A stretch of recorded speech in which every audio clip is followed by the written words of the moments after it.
ko wacukura umwobo muremure cyane ariko utazi icyo ucukurira nyuma ukisanga ari wowe ugomba kurohwamo. Ese amakuru ku bigendanye n'ubuzima twaba tuyaha agaciro ki? Wabishaka utabishaka ubuzima bwawe buri mu biganza byawe. Niyo mpamvu n'abahanga mu by'ubuzima bagira bati kwirinda biruta kwivuza. Ntugacikwe n'ikiganiro ireme ry'ubuzima kuri GIHENOMU TV buri ku cyumweru saa 12 z'umugoroba no kuwa kabiri saa 3 za mu gitondo. Ikiganiro ireme ry'ubuzima uzajya usobanukirwa buri kimwe cyose gishingiye ku kinyabuzima aho kiva kikagera, haba ku isi, mu nyanja, mu isanzure n'ikuzimu niba habaho. Ikiganiro ireme ry'ubuzima kandi uzasobanukirwa byinshi ku muntu, inyamaswa, ibyaremwe ari byo bimera, amakuru acukumbuye ku binyabuzima. Uzasobanukirwa iby'indwara z'ibyorezo, indwara z'ibikatu, indwara zikira n'izidakira ndetse n'izo twitera ubwacu tuzize kutamenya. Muri iki kiganiro kandi uzanasobanukirwa amakuru y'ibyamamare bitandukanye haba mu Rwanda ndetse no hirya no hino ku isi. Aha kandi tuzaganira ku bimera bitandukanye ariko kandi tuvuge no ku biribwa. Tuzanasobanukirwa kandi ubuzima bw'inyamaswa zaba izo mu ishyamba ndetse n'izo tubana nazo mu ngo zacu. Muzasobanukirwa inkomoko ya muntu, uko abayeho ndetse na nyuma yo gupfa. Kutagira ubushake ku gusobanukirwa n'ibigendanye n'ubuzima ntaho waba utaniye na wa muntu ucukura umwobo muremure atazi ko ari uri buwugemo. Iyi ni GIHENOMU TV.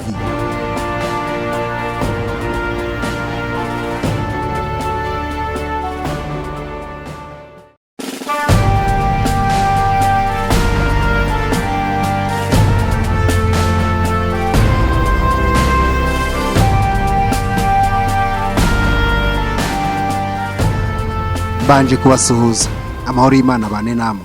Ikiganiro ireme ry'ubuzima nakagaruka hano kuri GIHENOMU TV. Abenshi hari uko mwumvisha ikiganiro cyabanje twavuze kuri GIHENOMU, ariko ntabwo tuzava kuri GIHENOMU tutayivuye imuzingo ngo tuyirangize. Buri wese asobanukirwa ibibera muri GIHENOMU byose aho biva bikagera. GIHENOMU iriho koko kandi irakora. Ntabwo twe nk'abana b'abantu twabyiyumvisha muri aka kanya, kuko aya ni amakuru mashya kuri twe kandi buri wese atabasha kwigirirayo ngo abashe kuyabona. Ubwo duherukana twabaganira ku bigendanye n'imyobo irimo ibibatsi by'umuriro utazima. Iyo myobo irimo imyuka y'abantu bayishinyaguririrwamo mu muriro waka udatuza. Ibyo byose byaberaga mu kuguru kw'ibumoso bwa GIHENOMU. Uyu munsi wa none turinjira mu kuguru kw'iburyo bwa GIHENOMU ndetse no mu yindi myobo. Byashyizwe hanze na MARY K Baxter nk'uko nakomeje kugenda mbigarukaho. Ni ibonekerwa yanyuzemo ajyanwa mu ishusho y'umwuka n'umwami Yesu Kristo ajya kumwereka ibibera muri GIHENOMU. Yahise yandika igitabo acyita ihishurirwa riva ku Mana ku bigendanye na GIHENOMU. Ntucikwe n'iki kiganiro. Ibiganiro bibanza bibaye byaragucitse ushobora kubireba kuri YouTube wandika ijambo ireme ry'ubuzima. Njye ndi NDACYAYISENGA Jean de Dieu. Mbere yuko twinjira mu kuguru kw'iburyo bwa GIHENOMU, reka tubanze twamamaze gato.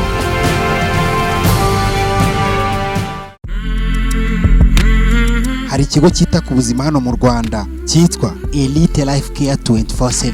Hari abadokita b'inararibonye mu gusuzuma umubiri hifashishijwe ibikoresho by'ikoranabuhanga, bakaba bamenya ikibazo ufite bakanagikemura. Muhasanga hydrotherapy, operation machine. Iyi ni imashini isohora imyanda mu mubiri, igabanya ibinure, ikuraho uburibwe ku mubiri kuva ku myaka 18 kuzamura, ivana imiti yabaye karande mu mubiri ikaba yakongerera imbaraga.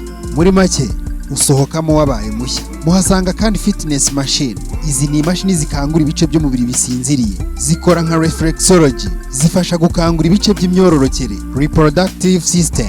Abafite ibibazo by'umugongo, umunaniro ukabije, igisubizo nta kindi, ngwino muri fitness machine. Hari n'imashini zigabanya umubyibuho ukabije. Ni ikigo gitanga inama ku bigendanye n'imirire. Wifuza kugira ubuzima bwiza buzira umuze, gana Elite Life Care 24/7 ku Kacyiru hamwe n'inzobere inararibonye umushakashatsi ku by'ubuzima Dr. Francis.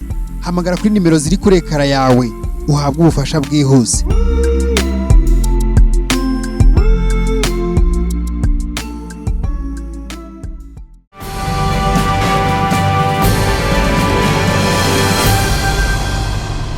Twinjiye mu gice cya gatatu cy'ikiganiro kivuga kuri GIHENOMU.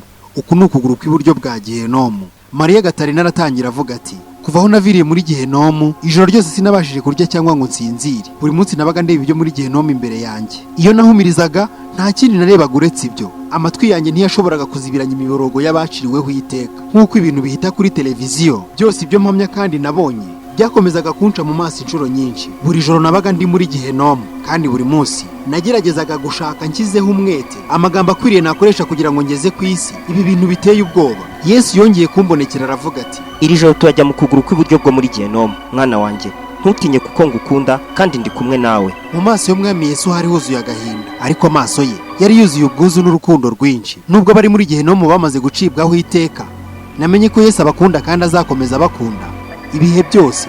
Yesu yongeye kugira ati, mwana wanjye, Imana Data wa twese yahaye buri umwe muri twe kwihitiramo kugira ngo dushobore guhitamo kumukorera cyangwa gukorera Satani. Urabona, Imana ntiyashyiriyeho gihenomu abantu bayo. Satani ashuka benshi ngo bamukurikire, ariko umuriro washyiriweho Satani n'abamarayika be. Si icyifuzo cyanjye cyangwa icya Data cyo kugira ngo hagire uzarimbuka. Amarira y'impuhwe yatembaga ku matama ya Yesu. Yongera kuvuga ati, wibuka amagambo yanjye mu minsi iri imbere ubwo nzaba nkwereka gihenomu. Mfite imbaraga mu isi no mu ijuru. Igihe kimwe uzibwira ko nagusize, nyamara siko bizaba bimeze. Ikindi, imyuka mibi n'imyuka y'abaciriweho iteka izajya itubona, nyamara mu bindi bihe ntituzajya tuboneka.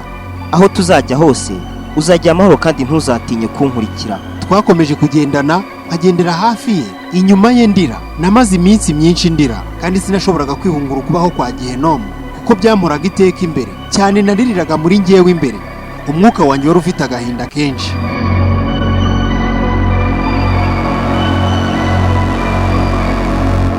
Ubwo twageze mu kuguru kw'iburyo bwa gihenomu, narebye imbere mbona turi mu kayira kumye kandi kahiye. Imiborogo yari yuzuye ikirere kandi gifite umwuka wanduye. Umunuko w'urupfu wari ahantu hose. Rimwe na rimwe umunuko wari mubi cyane kandi ubuza amahoro, ku buryo numvaga nshaka kuruka. Hose hari umwijima uretse umucyo wavaga kuri Kristo, no mu myobo yari irimo ibibatsi by'umuriro. Ibi byatumaga mbasha kureba hamwe na hamwe ho muri icyo kibaya kugeza aho amaso yanjye yagarukiraga. Uwo mwanya amadayimoni y'ubwoko bwose yaducagaho. Utudayimoni duto twaducagaho tutumokera. Imyuka y'amadayimoni y'imimerere n'imiterere y'ubwoko bwose yaravuganaga aha. Hirya imbere yacu umudayimoni munini yariho atanga amabwiriza ku madayimoni mato. Twarahageze turumva. Nuko Yesu aravuga ati, hari n'ikindi gitero cy'imbaraga mbi kitagaragara tutabona hano. Ni amadayimoni y'imyuka mibi y'uburwayi.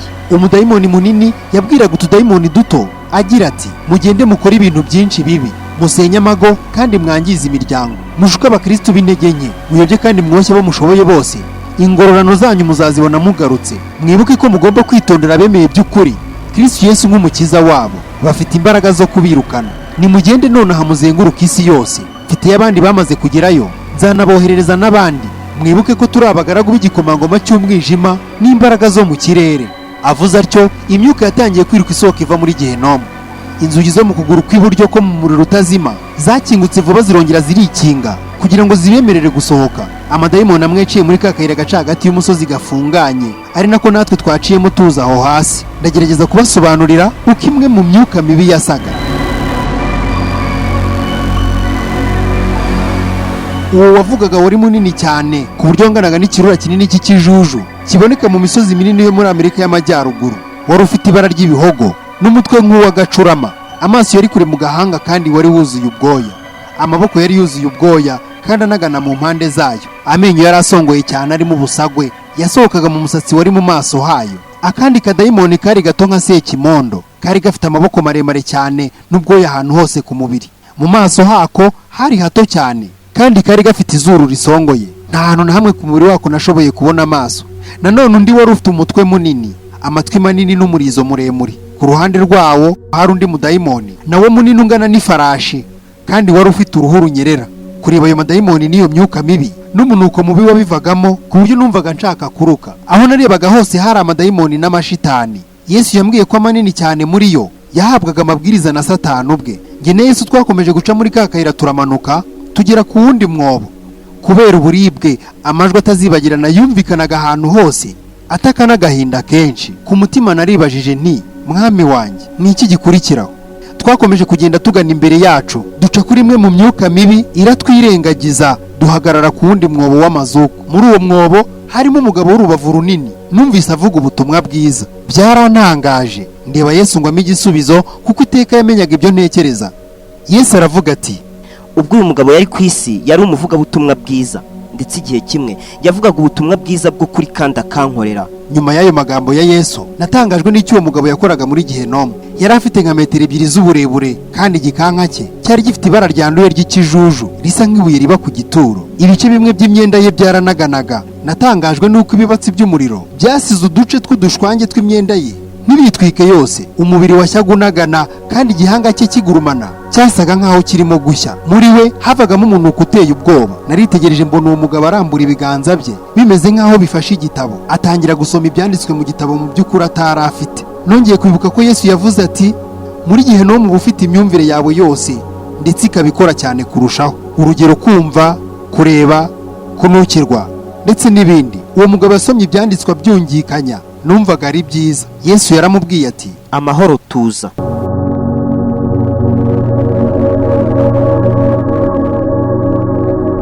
Ako kanya wa mugabo yarekeyeho kuvuga, ahindukira buhoro buhoro areba Yesu. Nabonye umwuka w'uwo mugabo uri mu ishusho y'igikanka cye. Yabwiye umwami Yesu ati, umwami niteguye kugenda nkabwiriza ibyerekeye aha hantu. Noneho nzagenda mbwiriza abantu kuri.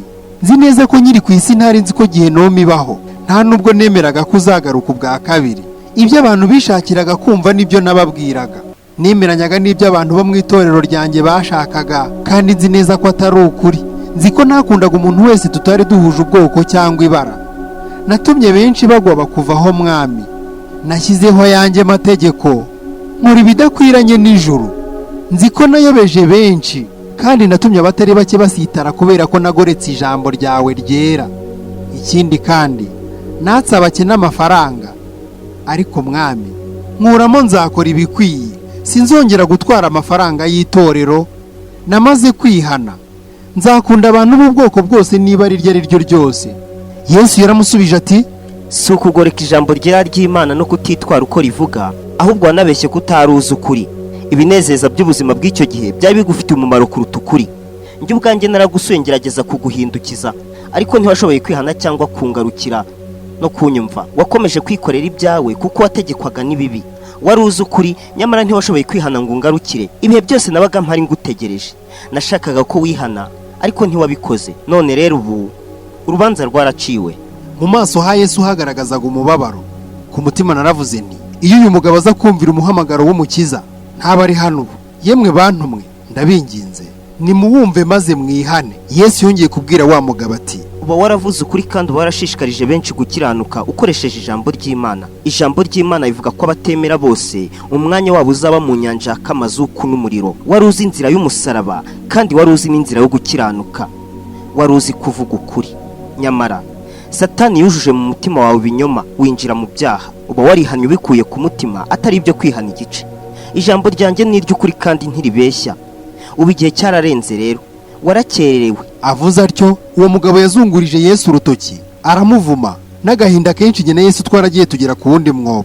Wa muvugabutumwa wasubiye inyuma yari akirakariye Yesu akimutuka. Ubwo twacaga ku myobo y'umuriro, ibiganza by'abazimiye byageragezaga gukora kuri Yesu, n'amajwi yabo akamuhamagara yinginga amusaba imbabazi. Amagufa y'ibiganza kimwe n'amaboko yabo byari byarabaye umukara uvanze n'ikijuju kubera gushya. Nta mubiri muzima cyangwa amaraso bagiraga, nta byo mu nda by'imbere, bari urupfu n'abapfu gusa. Mu mutima wanjye narariraga, yewe wasi wihane, nutihana uzaba hano. Rekeraho wihane utarakererwa. Twageze ku wundi mwobo, numvise abawurimo bose mbababariye. Bateye agahinda kenshi ku buryo nacitse intege mu mutima hose. Numvise naniwe guhagarara, mpinda umushyitsi n'ishavu. Natabaje umwami Yesu nti, Yesu ndumva mbabara mu mutima wanjye. Mu mwobo imbere, ijwi ry'umugore ryavugishije Yesu. Yari ahagaze mu bibatsi by'umuriro hagati, kandi byari bimutwikiriye umubiri wose. Amagufwa ye yari yuzuyeho inyo, umubiri wapfuye. Ibibatsi by'umuriro byarushagaho kugurumana bimuzengurutse. Yazamuye ibiganza byerekeza kuri Yesu, arataka ati, mwami mvana hano ndaguha umutima wanjye ubu nonaha. Nzabwira abantu ko bakwiriye kujya bababarirana, kandi kubabarira kwawe nzaguhamiriza. Ndakwinginze mbabarira unkuremo. Yesu yaramubwiye ati, ijambo ryanjye ni iry'ukuri kandi rivuga neza ryeruye ko abantu bose bagomba kwihana bakava mu byaha byabo, bakansaba kuza mu bugingo bwabo niba batifuza kuza aha hantu. Mu maraso yanjye niho habonekera kubabarirwa ibyaha. Ndi umwizerwa kandi simbera. Nzababarira abazaza hondi bose kandi sinzabaterera na sinzanabirukana. Yarahindukiye areba wa mugore aramubwira ati, iyo uza kunyumvira ukaza aho ndi ukanyumva mba narakubabariye. Wa mugore aramubaza ati, mwami, nta nzira iyo ari yo yose nabona ngo mve hano? Yesu amusubizanya ubwuzu agira ati, mugore, wahawe amahirwe menshi yo kwihana ariko unangira umutima. Ikindi kandi wari uzi ko ijambo ryanjye rivuga ko bamaraya bose umwanya wabo uzaba mu nyanja y'umuriro. Yarahindukiye arambwira ati, uyu mugore yakoranye ibyaha n'abagabo benshi, atuma amago menshi asenyuka. Nyamara ibyo byose ntibyambujije gukomeza kumukunda. Namusanze ntajyanywe no kumucira urubanza, ahubwo muzaniye agakiza. Namwohereje bamwe mu bagaragu banjye benshi ngira ngo abe yakwihana ingeso ze mbi, ariko aranga. Akiri muto naramuhamagara ariko akomeza gukora ibibi. Yakoze ibibi byinshi, nyamara yaza kuza hondi mba naramubabariye. Satani yaramwinjiye nuko agira inzika yanga kubabarira abandi. Yajyanwaga gusenga no kwirebera abagabo gusa, yarababonye arabagusha. Yaza kuza hondi ibyaha bye biba byarogejwe n'amaraso yanjye. Mu ruhande rumwe yashakaga kunkorera, nyamara ntiwakorera Imana na Satani icyarimwe. Buri muntu agomba guhitamo uwo gukorera. Naratatse cyane nti, mwami, ni imbaraga zo gukomeza. Kubera ibibi byo muri GIHENOMU byari bitinyishije cyane, nahindaga umushyitsi guhera ku birenge kugera ku mutwe. Yesu yarambwiye ati, amahoro tuza. Natangiye gutaka nti, mfasha mwami, Satani ntashaka ko tumenya ukuri kw'ibyo muri GIHENOMU. Mu byo natekerezaga byose no mu nzozi zanjye, ntabwo niyumvishaga ko muri GIHENOMU haba hameze hatyo. Ariko Yesu mukundwa, ibi bizashira ryari koko? Yesu yaransubije ati, mwana wanjye, data wenyine niwe uzi neza igihe n'iherezo rizabera. Nuko yongera kumbwira ati, gira amahoro n'ituze. Nongera numva ngize imbaraga. Njye nawe twagiye duca muri iyo myobo. Numvaga nshaka gukurura buri wese ngo muvane mu mwobo mu muriro, mwihutishe mutereke ku birenge bya Yesu. Naririye cyane mu mutima ndavuga nti, sinshaka ko abana banjye bazaza aha hantu na rimwe. Kera kabaye, Yesu arahindukira ambwira n'ituze ryinshi agira ati, mwana wanjye, ubu nonaha turajyana iwawe mu rugo, ejo nijoro tuzagarukana muri iki gice cya GIHENOMU. Ngeze mu rugo nakomeje kurira cyane. Ku manywa nirirwaga ndeba ibibi biteye ubwoba. Buri muntu wese twahuraga namutekererezaga ibyo. Nababwiraga ko ububabare bwo muri GIHENOMU burenze ukwemera.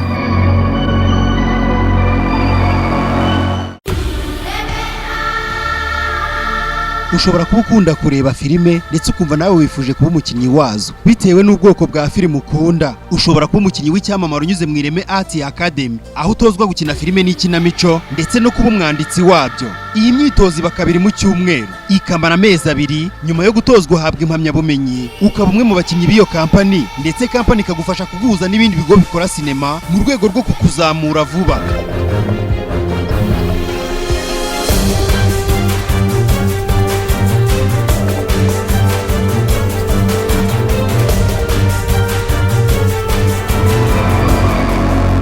Mwebwe musoma iki gitabo, nimwihane ibyaha byanyu, hamagara Yesu musabe kugukiza. Mutabazi uyu munsi, ntutegereze ejo, kuko hashobora kutazaba hawe. Igihe kiraducikana vuba. Pfukamisha amavi yawe wezwe, uve mu byaha byawe, mugirirane neza, mubabarirane ku bwa Yesu. Niba hari umuntu warakariye, mubabarire. Nta mujinya ukwiriye gutuma ujya muri GIHENOMU. Mubabarire nk'uko Yesu yakubabariye.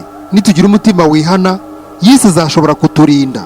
Niwe uzatuma amaraso yatwezaho ibyaha byose. Kunda abana bawe, ukunde n'abaturanyi bawe nk'uko wikunda. Umwami w'amatorero aravuga ati, nimwihane mukizwe.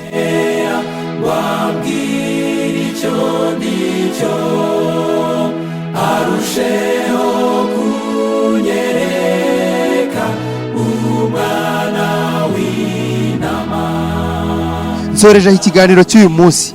Ndabashimiye cyane kuba mwagikurikiye. Hari igitekerezo wakwifuza kutugezaho, ushobora kutwandikira cyangwa ukaba waduhamagara kuri nimero iri kuri ekara yawe. Ni ubuhamya bwa MARY K Baxter wabonekewe n'Umwami Yesu Kristo, arangije binyuza mu gitabo cyitwa Ihishurirwa riva ku Mana ku bigendanye na GIHENOMU. Ushobora kuba waracikanywe n'ibiganiro byatambutse, wabikurikirana kuri YouTube channel wandika ijambo Ireme ry'Ubuzima. Njye NDACYAYISENGA Jean de Dieu hamwe na MUNYEMBABAZI Theo. Iyi ni GIHENOMU TV. Ndabashimiye cyane.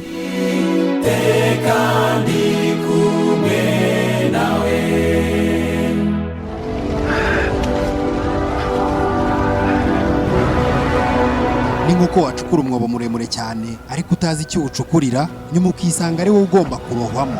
Ese amakuru ku bigendanye n'ubuzima twaba tuyaha agaciro ki? Wabishaka utabishaka, ubuzima bwawe buri mu biganza byawe. Niyo mpamvu n'abahanga mu by'ubuzima bagira bati, kwirinda biruta kwivuza. Ntugacikwe n'ikiganiro ireme ry'ubuzima kuri GIHENOMU TV buri ku cyumweru saa 12 z'umugoroba no kuwa kabiri saa 3 za mu gitondo. Tuvuge no ku biribwa, tuzanasobanukirwa kandi ubuzima bw'inyamaswa zaba izo mu ishyamba ndetse n'izo tubana nazo mu ngo zacu. Muzasobanukirwa inkomoko ya muntu, uko abayeho ndetse na nyuma yo gupfa. Kutagira ubushake ku gusobanukirwa n'ibigendanye n'ubuzima, ntaho waba utaniye na wa muntu ucukura umwobo muremure atazi ko ari uri buwugemo. Iyi ni GIHENOMU TV.